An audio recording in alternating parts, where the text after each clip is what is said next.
말씀 보도록 하겠습니다. 사도행전 17장 1절에서 15절입니다.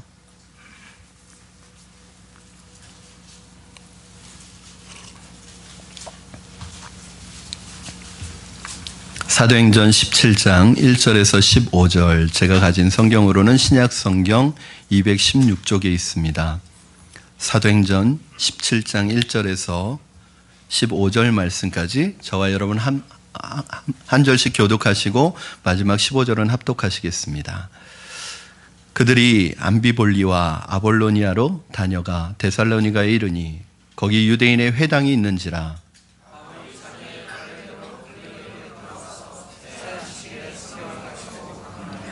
뜻을 풀어 그리스도가 해를 받고 죽은 자 가운데서 다시 살아나야 할 것을 증언하고 이르되 내가 너희에게 전하는 이 예수가 곧 그리스도라 하니,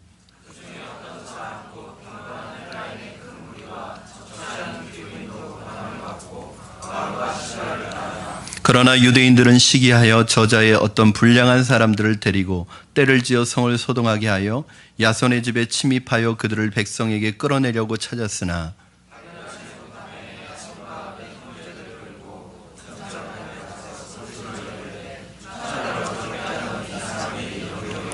야손이 그들을 맞아 들였도다. 이 사람들이 다 가이사의 명을 거역하여 말하되 다른 임금 곧 예수라는 이가 있다 하더이다 하니,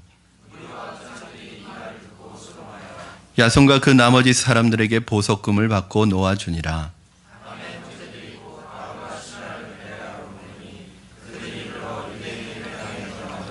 베레아에 있는 사람들은 데살로니가에 있는 사람들보다 더 너그러워서 간절한 마음으로 말씀을 받고 이것이 그러한가 하여 날마다 성경을 상고하므로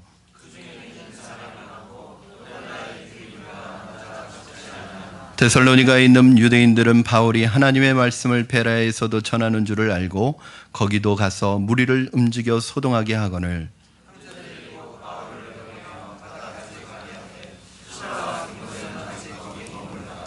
바울을 인도하는 사람들이 그를 데리고 아덴까지 이르러 그에게 실라와 디모데를 자기에게로 속히 오게 하라는 명령을 받고 떠나니라. 아멘. 이제 한 달 만에 사도행전 강해 말씀을 다시 시작하게 되었습니다.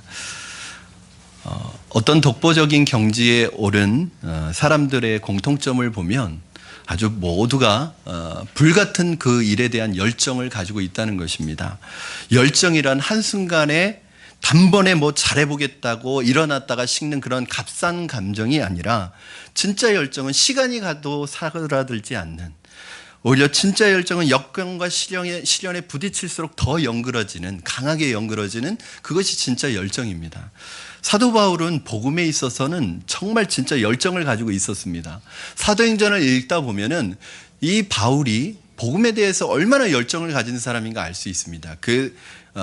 마게도냐라는 이 유럽의 첫 선교지 빌립보에 가서 복음을 전하다가 많은 복음의 열매가 맺혀지는 것을 보면서 어느 날 잡혀가지고 핍박하는 사람들에게 잡혀서 모함을 받고 매를 맞고 감옥에 갇혔습니다.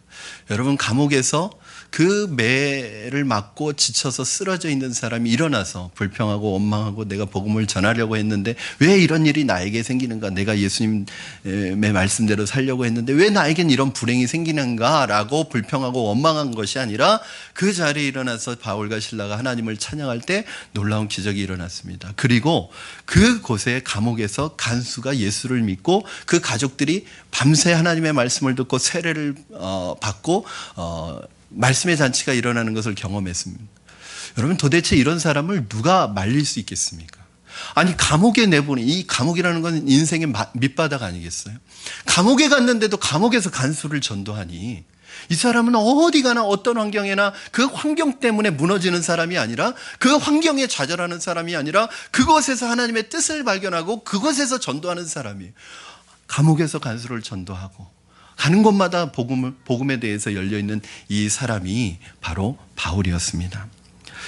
여러분, 빌립보에서 감옥에 갇혔다가 풀려난 바울 일행은 빌립보에서 남서쪽으로 약 160km 떨어진 곳에 있는 데살로니가라는 곳에 이르게 되었는데, 이 데살로니가는 마게도냐 전체를 아우르는 굉장히 큰 수도 역할을 하는 도시였습니다.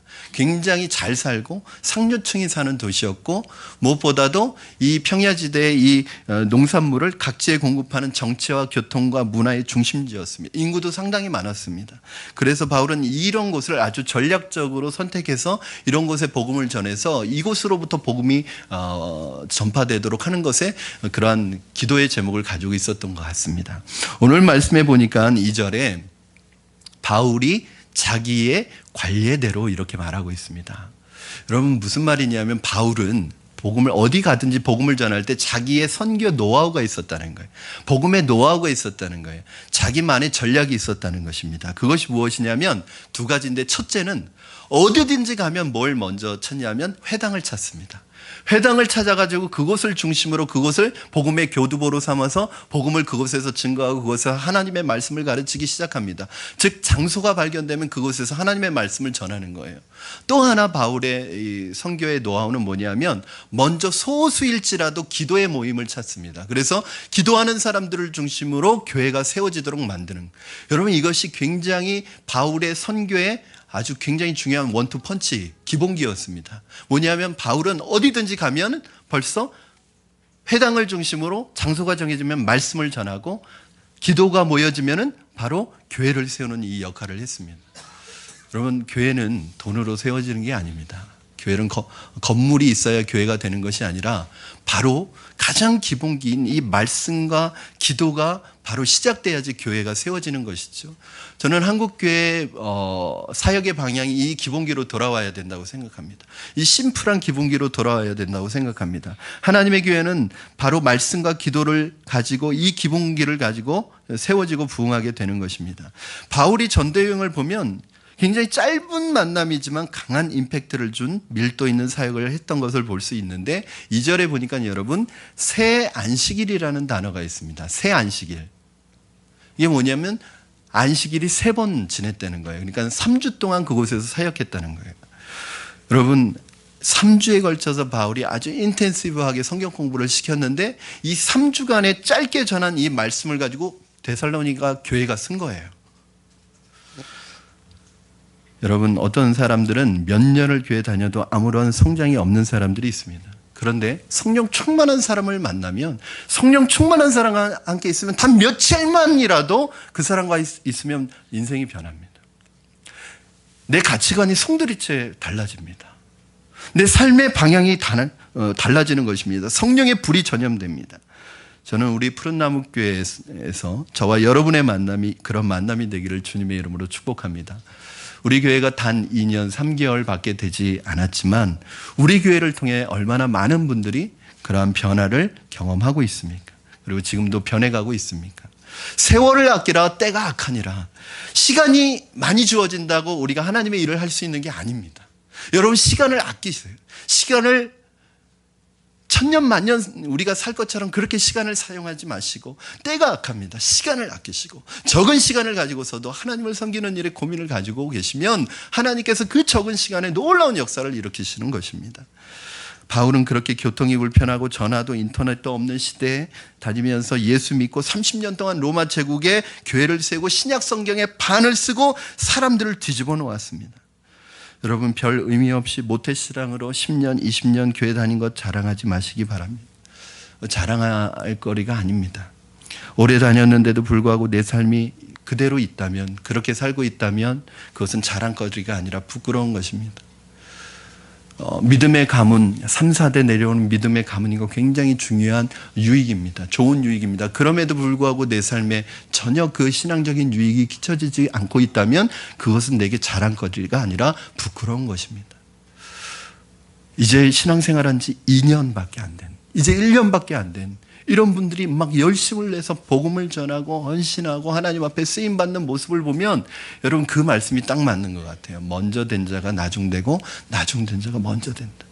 여러분, 다른 데 시기심을 부리지 마시고, 다른 데 질투하지 마시고, 다른 거에 경쟁하지 마시고, 이 믿음의 거룩한 여러분 영적인 이런 시기심이 있었으면 좋겠어요. 내가 다른 사람보다 믿음에 있어서 참 오래 믿었는데도 불구하고 내 믿음의 현주소는 왜 늘 여기 있을까?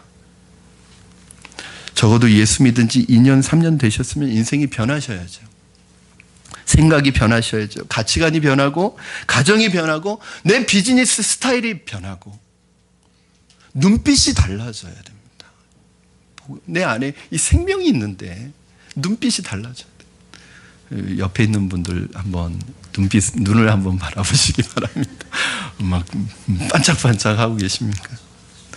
네, 여러분 이게 정상입니다. 바울과 만나면 그렇게 됐다는 거예요. 사람들이 오랜 시간 머무르지 않아도 바울과 한번 만나면 그의 만나는 사람들마다 짧게 만나도 송두리째 그 인생의 변화를 일으켰다는 것입니다. 바울이 회당에서 3주 동안 성경 공부를 가르쳤는데 바울이 가르친 성경 공부는 우리가 생각하는 그런 전형적인 성경 공부가 아니었었습니다. 3절 말씀 여러분 같이 한번 읽겠습니다. 시작. 뜻을 풀어 그리스도가 해를 받고 죽은 자 가운데서 다시 살아나야 할 것을 증언하고 이르되 내가 너에게 전하는 이 예수가 곧 그리스도라 하니. 아멘.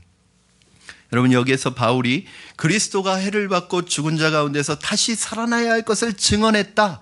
즉 예수님의 십자가의 죽음과 부활을 증언했다고 말하고 있습니다. 설명했다고 말하고 있지 않고 증언했다. 증언했다는 게 뭐예요? 증언했다는 것은 내가 체험했다는 거죠. 그러니까 내가 본 것을 증언하는, 내가 경험한 것을 증언하는 게 증언입니다. 설명이 아니라 9.11 테러 현장을 쌍둥이 빌딩 옆에서 본 사람이랑 CNN 뉴스를 통해서 본 사람이랑 말이 다릅니다. 많은 성경 공부가 파워풀하지 않은 것은 말씀을 체험하지 않고 지식적으로 전달하기 때문입니다. 그러니까 아브라함의 아들이 누구고 다윗이 몇째 아들인 다윗이 몇째 아들인 게 뭐가 그렇게 중요해요? 유다 지파에 몇 명이 있었느냐 그게 뭐가 그렇게 중요해요? 알아야 되겠지만 여러분 지식적 성경 공부를 가르치니까 말씀에 파워가 없는 거예요. 여러분 성경 골든벨을 울리기 위해서 성경 공부하는 거 아닙니다. 말씀의 체험을 얻기 위해서, 말씀을 내가 체험하기 위해서 성경을 배우는 것입니다. 그래서 말씀을 체험한 사람은 말씀을 설명하지 않고 말씀을 증언합니다. 내가 이 말씀이 내 삶에 녹아든 말씀을 증언하게 되어 있습니다. 첫 번째는 증언했고 두 번째는 바울의 성경 공부의 특징은 선포했다는 거예요. 여러분 오늘 3절에 보면 이 예수가 곧 그리스도라 하니 라는 말씀이 있는데 한글 성경에는 그 뜻이 안 나와 있는데 영어 성경에 보면 I'm proclaiming to you. I'm proclaiming to you. 선포하노니, 내가 너에게 선포하노니 이 그리스도가 예수다. 이 예수가 그리스도다. 너희가 구약 성경에서 그렇게 기다려온 그 메시아가 바로 이 예수님이다. 이걸 선포했다는 거예요. 할렐루야. 여러분 복음을 선포하시기 바랍니다. 여러분 말씀은 설명하는 것이 아니라 증언하는 것이고요. 복음의 결론은 설득하는 것이 아니라 선포하는 것입니다. 오늘날 우리들의 전도가 무기력하고 힘이 없는 것은 자신감을 가지고 선포하는 것이 아니라 무기력하게 비굴하게 믿어달라고 빌기 때문입니다. 어떤 집사님이 저한테 그런 질문을 했어요. 목사님 사형리를 전하고 싶은데 들어달라고 부탁을 하면 안 될까요? 절대 그렇게 하지 마세요. 복음은 우리가 들어달라고 부탁해야 될 게 아닙니다. 예수님의 이름은 존귀와 찬송과 영광을 받으시기에 합당하신 이름입니다. 그 이름은 우리가 들어달라고 비굴하게 부탁해서 들어줘야 되는 이름이 아닙니다. 여러분 기죽지 마시기 바랍니다. 4절 말씀을 보니까 이 말씀을 듣고 나서 수많은 사람들이 예수를 믿었다는 거예요. 여러분 그렇습니다. 여러분 선포하는 거예요. 하늘과 땅의 모든 권세를 가지신 그 하나님이 너를 위해서, 너를 구원하기 위해서 예수 그리스도를 이 땅에 보내주셨다. 너가 믿어야 구원받는다. 선포하라는 거예요. 그런 선포가 있으니까 많은 사람들이 예수를 믿었다는 거예요. 여러분 4절 말씀을 보니까 수많은 사람들이 예수를 믿습니다. 말씀은 사람을 거듭나게 하는 하나님의 능력이 그 안에 있습니다. 베드로전서 1장 23절 말씀 우리 한번 같이 읽도록 하겠습니다. 베드로전서 1장 23절 여러분 같이 한번 읽겠습니다. 시작. 너희가 거듭난 것은 썩어질 씨로 된 것이 아니요 썩지 아니할 씨로 된 것이니 살아있고 항상 있는 하나님의 말씀으로 되었느니라. 아멘. 여러분, 거듭날 때는 하나님의 말씀이 떨어져서 된다는 거예요. 이 말씀을 읽을 때마다 말씀을 전하는 목사로서 저는 굉장히 감동이 있습니다.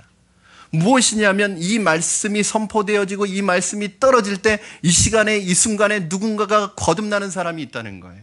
여러분, 설교는 세미나가 아닙니다. 그래서 설교 시간에 질문 안 받는 거예요. 여러분, 설교는 바로 하나님께서 하나님이 한 영혼을 구원하시기 위해 이 김영민 목사라는 이 사람을 마이크로 삼아서 지금 하나님의 말씀을 선포하고 있는 것입니다. 누군가가 그 시간에 구원받는 시간입니다. 누군가의 운명이 죽음에서 생명으로, 지상에서 영원으로, 지옥에서 천국으로 그 인생의 터닝 포인트가 일어나고 있는 시간이 바로 이 말씀을 듣는 엄청난 시간이라는 거예요.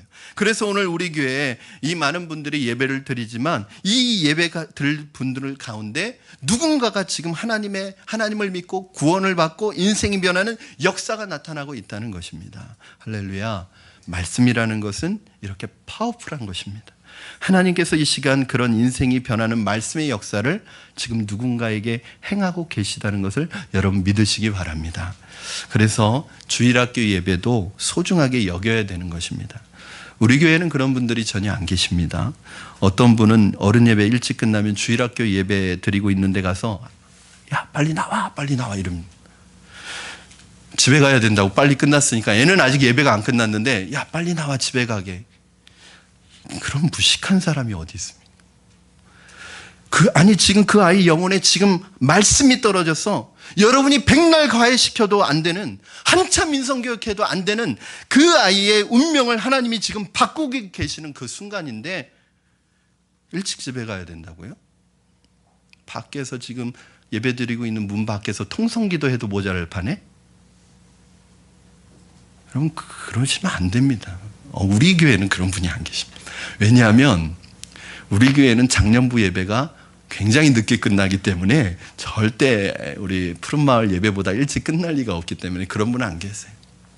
사랑하는 여러분, 말씀이 선포되어지는 이 순간이 정말 중요한 것입니다. 누군가의 운명이 바뀌고 있는 것입니다.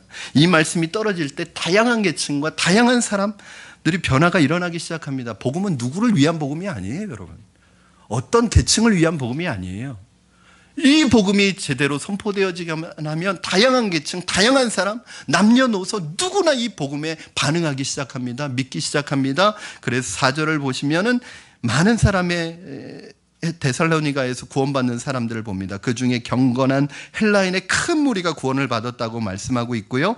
또 적지 않은 수의 귀부인들이, 상류층 도시니까 적지 않은 수의 귀부인들, 이 귀부인들, 그냥 허무주의에 빠져서 공허함에 빠져서 인생의 회의를 느끼고 살아가고 있는 이 여인들, 이제 모든 것이 다 채워져서 별로 삶에 큰 의욕을 느끼지 못하고 허무하게 살아가고 있는 이 부인들이 하나님의 말씀을 듣고 인생의 비전을 발견하기 시작한 거죠. 오늘 본문에는 나와 있지 않지만 상당한 수의 유대인도 예수님을 믿었다고 할 수 있습니다. 여러분, 이 짧은 시간에 이 많은 사람들이 이 복음을 받아들인 것은 바울의 설교가 뛰어났기 때문이거나 바울의 설교가 너무너무 잘했기 때문에 그런 것도 물론 있어요. 그러나 그것은 5% 아니면 1%도 되지 않습니다. 95% 이상, 99.9% 이상 성령의 역사고 성령께서 하시는 것입니다.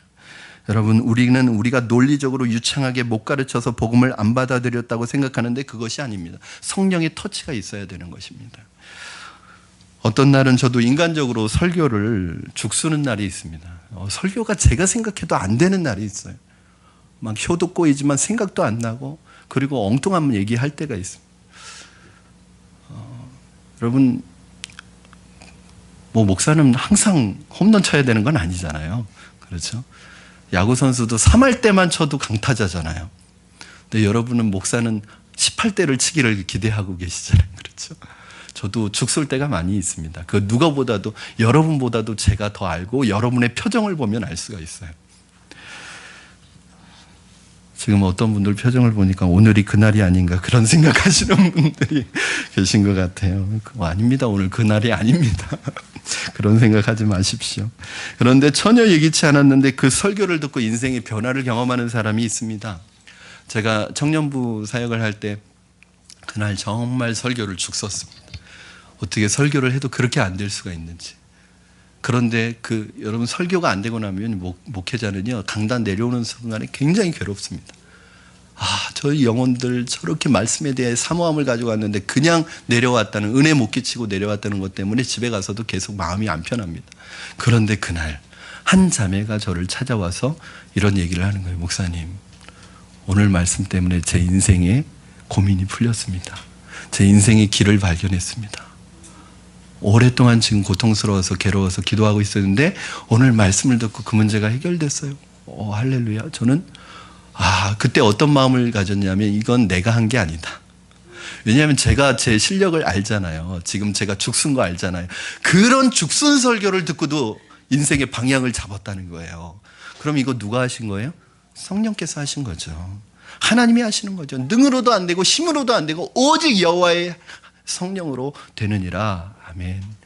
여러분, 그래서요 이러한 성령의 역사가 나타나기 위해서 설교할 때, 하나님의 말씀을 전할 때 설교자 굉장히 많이 기도해야 합니다. 때로는 내 말의 언어로 전해지는 게 아니라 마음으로 전해지는 것이기 때문에 기도 많이 해야 되지만 설교를 듣는 여러분들도 기도 많이 하셔야 됩니다. 그래서 여러분 예배 시간에도 보면 예배 시간에 정말 아슬아슬하게 이 주자가 홈에 스틸하듯이 정확하게 11시에 쫙 미끄러지듯이 슬라이딩 하듯이 딱 들어오시는 분이 계세요. 그리고 1초도 낭비하지 않고 딱 맞춰서 왔다. 성공했다 오늘. 그러시면 안 됩니다. 주일학교 선생님도 힘드시고, 왜냐하면 주일학교 지금 한창 진행되고 있는데 아이가 중간에 오면 주일학교 선생님도 힘드시고, 뒤에서 안내 보시는 분도 앞에는 자리가 남아 있는데 뒤에 다들 앉아 계시면 힘드시고, 주차 요원들도 힘드시고, 모두가 힘드세요. 무엇보다도 기도 없이 말씀을 듣는 여러분에게 가장 영적으로 힘든 시간이 될 수 있습니다. 워밍업 안 하고 스트레칭 안 하고 바로 경기 뛰는 것과 똑같습니다. 저도 기도하고 설교해야 하지만 여러분도 기도하고 설교 들으셔야 합니다. 그때 여러분의 인생에 예기치 않았던 인생의 하나님의 말씀의 홈런이 여러분에게 있을 줄로 믿습니다. 바울 설교를 통해서 사람들이 예수를 믿었지만 항상 예수를 믿는 사람들이 있으면 또 핍박하는 사람들이 있는 거예요. 5절 말씀에 보면은 이 자들이 저자의 불량배들까지 동원해 가지고 와서 폭동을 일으켰습니다. 야손의 집까지 침입해서 바울과 실라를 잡으려고 했어요. 그런데 이제는 바울과 실라가 하도 핍박을 받다 보니까 눈치가 빤합니다. 이렇게 침입해서 왔는데 벌써 없어졌어요. 느낌으로 합니다. 그리고 바울과 실라가 없으니까 누굴 잡아갔어요? 야손과 그 식구들만 끌어갔습니다. 그리고 끌려가서 이 사람들을 관리 앞에서 모함합니다. 온 천하를 어지럽히는 사람들. 그리고 7절 말씀해 보니까 여러분 한번 7절 같이 읽겠습니다. 시작. 야손이 그들을 맞아 들여도다 이 사람들이 다 가이사의 명을 거역하여 말하되 다른 임금 곧 예수라 하는 이가 있다 하더이다 하니. 아멘. 로마는 종교의 자유에 대해서 아주 관대하기 때문에 다른 종교를 전한다는 것 때문에 그걸 죄를 걸 수가 없습니다. 그러나 로마는 반역에 대해서는 굉장히 무섭게 처벌합니다. 그래서 그리스도인들을 모함하고 핍박하는 사람들의 특기가 뭐냐면 예수님을 전하는 그것을 정치적인 이슈로 바꿔버립니다. 즉 오늘도 뭐라고 그래요? 이 사람들이 가이사에게 반역하고 대적하는데 다른 임금, 즉 누가 임금이에요? 지금 로마 제국에 가이사가 임금인데 다른 임금 예수를 섬긴다고 하더라. 이런 정치적인 문제로 이슈를 걸어버리는 거죠. 지금 바울과 실라를 공격하는 사람들도 이와 똑같이 예수님을 로마 황제에 대항하는 인물로 바꾸어서 거짓 주장을 하는 것을 볼 수 있습니다. 여러분, 이러한 이유로 바울이랑은 더 이상 데살로니가에서 복음을 전할 수 없어서 빌립보에서 남서쪽으로 160km, 그리고 데살로니가에서 다시 남쪽으로 80km를 내려와 있는 베레아 지역에 도착하게 되었습니다. 그럼 지금 제가 말로 160km, 80km 하니까 요즘엔 차 있으면 2-3시간이면 갈 수 있는 거리지만 이 당시에는 도로가 포장되어 있는 것도 아니고 차가 있는 것도 아니고 산길이었고 언제든지 산적이 출몰할 수 있는 지역이기 때문에 굉장히 위험한 거리입니다. 10절에서 12절 말씀 같이 읽으실 때 제가 10절, 여러분 11절, 12절은 같이 합독해서 읽겠습니다. 제가 먼저 읽습니다. 밤에 형제들이 곧 바울과 실라를 베레아로 보내니 그들이 이르러 유대인의 회당에 들어가니라.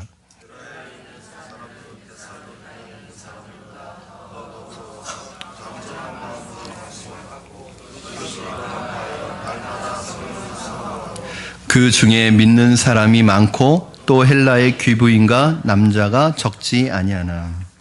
그럼 베레아는 데살로니가보다는 잘 사는 지역이 아닙니다. 일종의 전원도시 같은 그런 작은 도시인데 세상적으로 보면 더 못 사는 사람들이지만 굉장히 순박한 사람들이었던 것 같아요.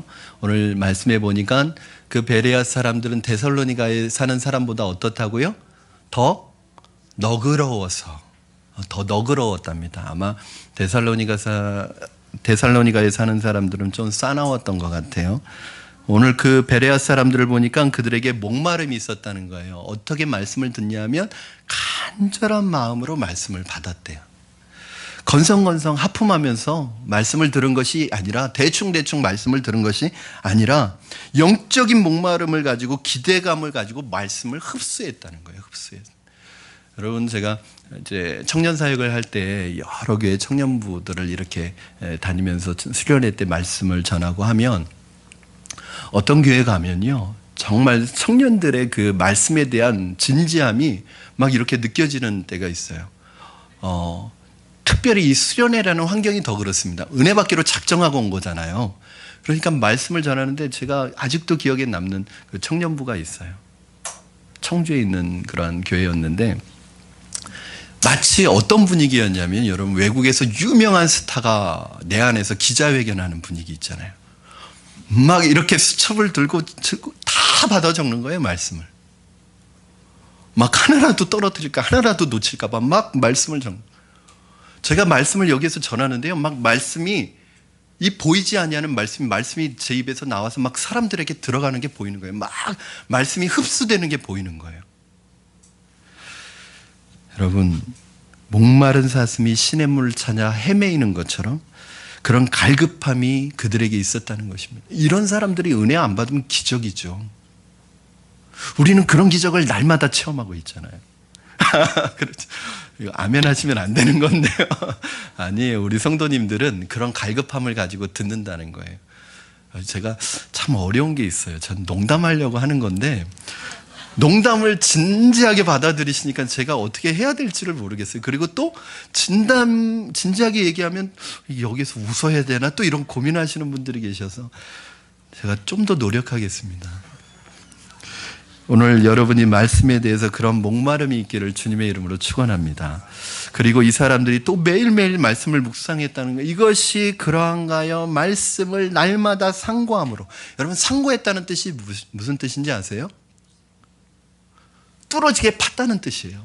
그러니까 말씀을 그냥 한 번 보고 넘어갔다는 게 아니라 정말 말씀을 판 거예요. 어떤 분 성경에 보면요, 그냥 성경이 너덜너덜합니다. 그냥 이런 표현은 좀 그렇지만 성경이 정말 걸레같이 막 너덜너덜합니다. 안에 보면요, 막 동그라미 쳐 있고 막 뭘 연결해 놓고 혼자 성경을 연구한 거예요. 그래서 성경 공부를 많이 한 거예요. 어떤 분은 막 그 성경을 필사하는데 몇 년 동안 몇 권을 필사했는지 몰라요. 그 누가 가르쳐 주지도 않았는데 이스라엘의 왕들과 유다의 왕들 대조표를 쫙 만들어가지고 선지자들까지 언제 선지자들이 출연했는지 그거 자기가 만든 거예요. 성경을 읽으면서. 저는 그러면서 그분이 그러는 거예요. 목사님, 이 말씀이 진짜입니다. 이 말씀 보고 안 믿어지면 그거는 가짜입니다. 그런 얘기를 하는 거예요. 여러분, 이 시간에 여러분 말씀을 들으실 때 제 설교로 만족하지 마시고 여러분이 말씀에 대해서 듣고 또 말씀을 묵상하고 적용하시기를 바랍니다.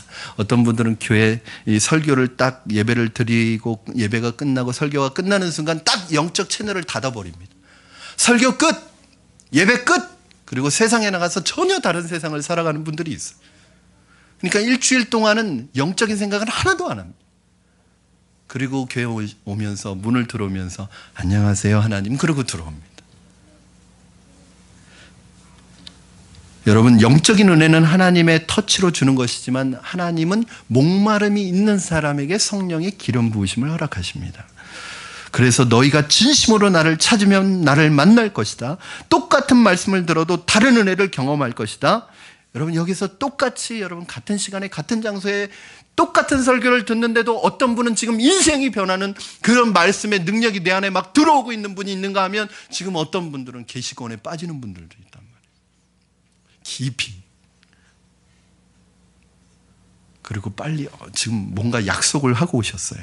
빨리 지금 끝나야지, 결혼식이 안 늦는데.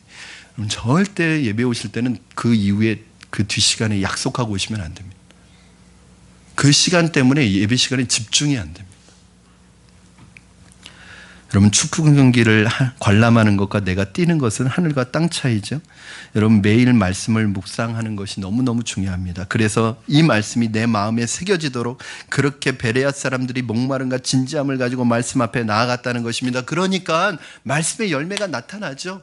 여러분, 수십 년 동안 여러분 말씀을 들어도 말씀의 능력이 안 나타나는 이유가 뭔지 아세요? 말씀을 건성으로 듣기 때문이에요.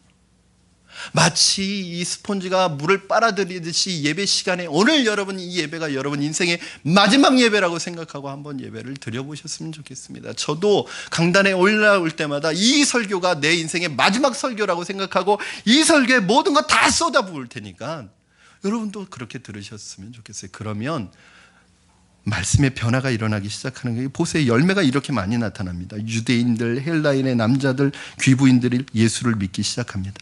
여러분 보면 바울이 가는 곳마다 하나님이 준비해 놓으신 사람들이 있다는 거예요. 의외의 인물들이 딱딱 나타납니다. 이 빌립보라는 전혀 낯선 동네에, 한 번도 와본 적 없는 동네에, 유대인들도 없는 이 동네에 바울이 복음을 전하러 왔는데 그 간수가 예수 믿고 빌립보 교회의 기둥이 될지 누가 알았겠어요. 여러분, 그 빌립보에 왔을 때 기도 장소에서 만났던 그 여자 CEO 루디아가 빌립보 교회의 구심점이 될지 누가 알았겠어요. 저도 깜짝깜짝 놀랍니다. 여러분, 제가 교회에 개척하고 나서 지금 하나님께서 예비하시고 준비하신 분들 보면 아니 이런 분들이 어떻게 저는 생각지도 예상치도 못했던 분들이 지금 교회 중심 역할을 하고 있고 구심점 역할을 하고 있어요. 하나님이 예비하신 사람들입니다. 항상 하나님은 우리를 놀라게 하십니다. 내가 전혀 준비하지 않은 방법, 기대하지 않은 사람을 준비시키시고 계시다는 사실을 여러분 믿으시기 바랍니다. 오늘 데살로니가와 베레아에도 하나님이 준비시켜 놓은 사람이 있었습니다. 전도하고 선교할 때 이 생각을 가지면 전도가 두렵지가 않습니다. 우리가 전도하고 선교할 때 내가 저 사람 꼭 믿게 해야지, 저 사람 믿게 해야지 막 전투적으로 막 싸우듯이 이렇게 하시면요, 이게 참 힘든 거예요, 전도가. 여러분, 대부분 복음을 전하는 분들의 어려움이 어디 있냐면 복음을 전했는데 상대방이 이 복음을 받아들이지 않고 안 믿어요. 그럼 낙심이 되는 거예요. 내가 무슨 문제가 있나, 내가 무슨 잘못을 했나. 전혀 그런 것 아니에요. 우리의 책임은 정말 복음을 선포하는 것에 있고, 여러분 물 주고 심는 건 우리의 역할이지만 자라게 하시는 것은 하나님이 하시는 거예요. 그 영혼 마음속에 복음이 들어가게 하시는 건 하나님이 하시는 거예요. 그러므로 여러분 전도하고 선교할 때 어떤 마음 품으셔야 돼요? 하나님이 예비하신 사람, 하나님이 준비하신 사람이 있다.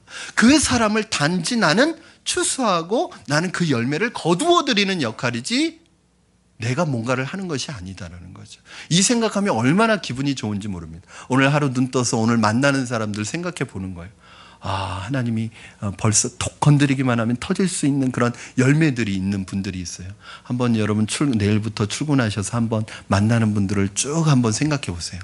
복음의 준비가 돼 있는 분들이 계세요.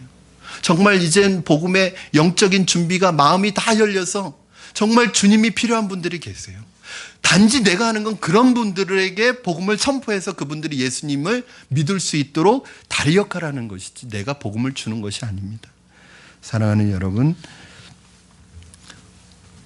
여러분을 위해서 또 하나님을 위해서, 그분을 위해서 하나님이 예비하신 사람, 준비하신 사람이 있다는 것을 믿으시기 바랍니다. 최근에 우리 전도단에서 원사님께서 그런 얘기 하셨어요. 이렇게 전도하러 나갔는데 아무도 전도를 안 하는. 그래서 지역이 그런 분들이 있거든요. 지역에 이사 왔는데 아무도 전도를 안 해주는 거예요. 그래서 만나서 얘기하다 보면 교회는 나가고 싶은데, 누가 얘기하면 교회 꼭 나가고 싶은데 아무도 와서 교회 나가자는 얘기를 안 하는 거예요. 여러분, 그런 분들이 많다니까요. 지금 예수님 믿고 싶은데 교회 나가고 싶은데 누가 아무도 혼자 나오기는 좀 그렇잖아요. 같이 나와도 어려운데 혼자서 이렇게 나오기 쉽지 않습니다. 그럴 때 그것을 다 알고 전하는 사람 만나게 해주시는 거예요. 저는 여러분에게 그런 예비된 분들이 있을 줄로 믿습니다. 그러므로 담대하게 복음을 선포하십시오. 복음은 우리가 부탁하는 게 아닙니다. 믿어주세요라고 비는 게 아닙니다. 복음은, 예수님의 이름은 우리가 빌 이름이 아니라 당당하게 자신 있게 선포해야 될 이름입니다. 사랑하는 여러분, 교회는 건물이 아닙니다. 교회는 하나님의 부르신 성도들의 모임입니다. 구원받은 사람들, 말씀을 듣고 변한 사람들이 있으니까 교회가 세워집니다. 무서운 핍박이 따라다녔지만, 무서운 공권력이 수많은 시간 동안 예수 믿는 사람들을 그렇게 핍박했지만 그 복음의 불길이 꺼트려지지 않은 이유는 바로 이 돈도 없고 교회 건물도 없었지만 로마 제국의 1%도 되지 않는 이 그리스도인들이 300년이 지나서 로마 제국을 완전히 뒤집어 엎어버립니다. 저는 이 복음의 능력, 이 복음의 역사를 생각해 보면서 오늘 한국교회의 현실을 바라보게 됩니다. 오늘 한국교회 너무 기가 죽어 있습니다. 일제시대 때 한국교회는 1%밖에 되지 않는 그리스도인이었지만 그 시대의 교육과 의료와 사회 문화를 주도해가는 크리스찬들이었습니다. 7, 80년대 한국 교회는 캠퍼스마다 복음을 들고 나가는, 죽음을 각오하고 복음을 들고 전하는 대학생들이 민족의 가슴마다 피 묻은 그리스도를 심어 이 땅에 푸르고 푸른 그리스도의 계절이 오게 하자고 이렇게 구호를 외치면서 정말 대학 캠퍼스마다 복음을 전하는 일에 열정을 가지고 우리가 이 복음 하나면 이 민족과 이 땅과 이 나라를 바꿀 수 있다는 그 비전과 열정을 가지고 복음을 전했습니다. 그런데 오늘날 기독교는 너무 기가 죽어 있습니다. 기독교의 일부 지도자들의 잘못으로 인해 안티 기독교 분위기가 너무 강해졌다고 해서 우리가 너무 기가 죽어 있습니다. 교회가 잘못한 것들을 잘못하지 않았다고 말하는 게 아니에요. 교회가 잘못한 것은 분명히 하나님 앞에서 회개하고 교회가 잘못했다고 시인해야 됩니다. 그러나 여러분, 그렇다고 해서 예수 믿는 일부 사람들이 잘못된 것이지 예수님이 잘못된 것은 아닙니다. 그분은 찬송과 존귀와 영광을 받기에 합당하신 분입니다. 우리의 잘못으로 인해 욕먹고 세상에 무시당할 그런 이름이 아닙니다. 우리는 복음의 이 능력을 다시 회복해야 합니다. 여러분이 예수 믿는 것에 대해서 당당하셔야 합니다. 예수 믿는 것에 대해서 다시 자신감을 회복하셔야 합니다. 최근에 대형교회 목사님들이 이상한 말들을 또 쏟아내가지고 왜 그러시는지 모르겠어요. 그렇게 한국교회의 이미지를, 하나님의 영광을 왜 그렇게 땅에 떨어뜨리는지 모르겠어요. 그렇게 하면 본인들 교회는 아무 타격도 없습니다. 다 작은 교회들이 힘들죠. 제가 듣기로는 어떤 청년들은 개종을 한대요. 교회 부끄러워서 못 다니겠다. 여러분, 예수님 믿는 게 부끄러우십니까? 일부 대형교회 목회자들이 그렇게 말했다고 해서, 일부 그리스도인들이 잘못했다고 해서 여러분 예수님 믿는 거 부끄러우십니까? 예수님의 이름은 결코 무시당할 이름도 욕먹을 이름도 세상에 부끄러워할 이름이 아닙니다. 찬송과 존귀와 영광을 받으시기에 합당하신 이름입니다. 말씀을 정리합니다, 여러분. 한국교회는 아직까지 십자가 복음으로 무장하고 가난과 싸우고 또 핍박과 싸우고 외로움과 싸우며 복음을 전하는 목회자와 선교사님들이 훨씬 많습니다. 지금도 이 땅에 가난하고 어려운 사람들을 돕는 사회사업의 80%는 기독교와 바로 교회에서 감당하고 있습니다. 아직 교회 죽지 않았습니다. 아직 교회 살아있습니다. 아직 복음이 살아있습니다. 바울과 실라를 움직였던 성령님께서 아직도 우리 안에 살아계시고 그 능력으로 함께하고 계시다면, 여러분 우리에게도 오늘 그 능력이 오늘 있다면 복음을 가지고 담대하게 복음의 야성을 회복해서 세상 가운데 믿음으로 당당하게 나가셔서 부끄러워하지 마시고 예수 그리스도의 이름을 선포하고 선언하시는 여러분 되기를 주님의 이름으로 축원합니다. 우리 이 시간에 같이 합심해서 기도했으면 좋겠습니다. 이 시간에 우리 기도하실 때 주님, 우리에게 바울과 실라에게 허락하셨던 이 영적인 담대함을 다시 회복하여 주시옵소서.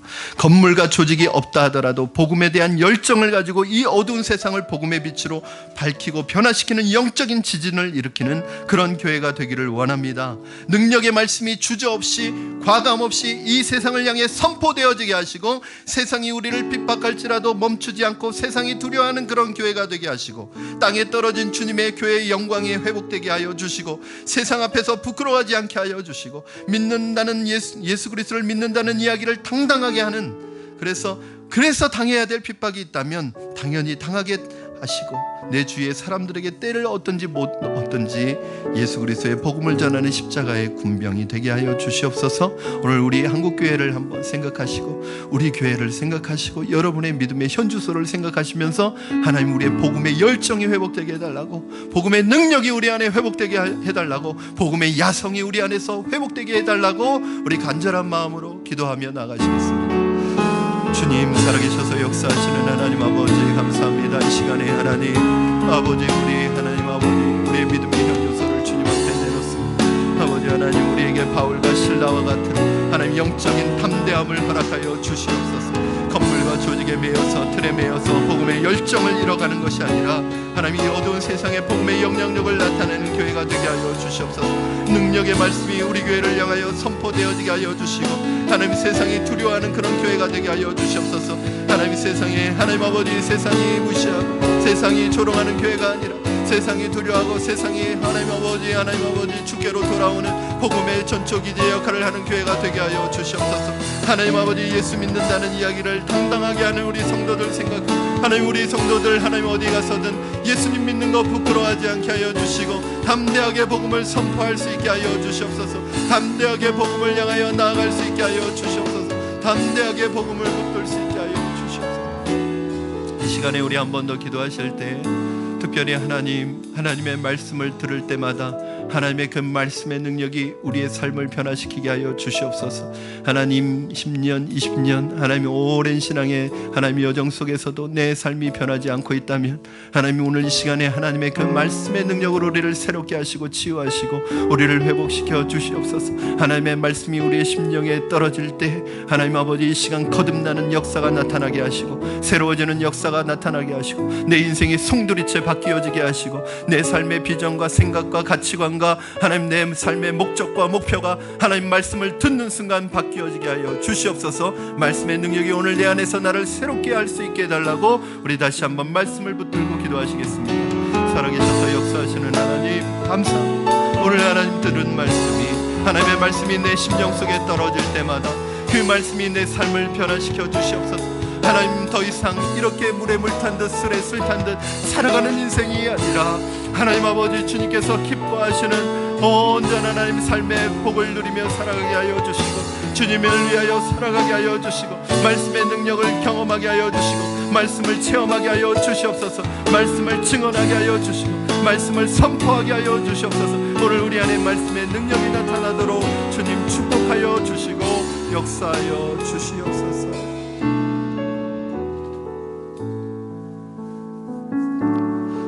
살아계신 하나님 감사합니다. 우리에게 말씀을 들을 수 있는 환경과 여건을 허락하여 주시고, 하나님의 말씀을 듣고 그 말씀을 묵상하며 생각하며 하나님을 섬길 수 있는 이 신앙의 자유를 허락하여 주시니 감사합니다. 하나님, 우리에게 있는 이 자유를 하나님 내 육체의 욕심, 내 육체를 하나님 위하여 이용하지 않게 하여 주시고, 하나님의 말씀이 우리 안에 떨어질 때마다 살았고 능력 있는 이 하나님의 말씀이 우리의 심령골수를 찔러 쪼개며 우리의 영과 혼과 관절을 찔러 쪼개는 영혼의 수술이 일어나는 시간 되게 하여 주시옵소서. 말씀이 하나님 우리 성도님들을 향하여 선포되어질 때, 이 세상을 향하여 선포되어질 때 주저없이 과감 없이 하나님의 말씀이 선포되어지게 하시고 그 말씀을 통하여 새롭게 변화되어지고 주를 위하여 헌신하는, 주를 위하여 살아가는 성도들이 많아지게 하여 주시옵소서. 감사하며 예수님의 이름으로 기도드립니다. 아멘. 아멘.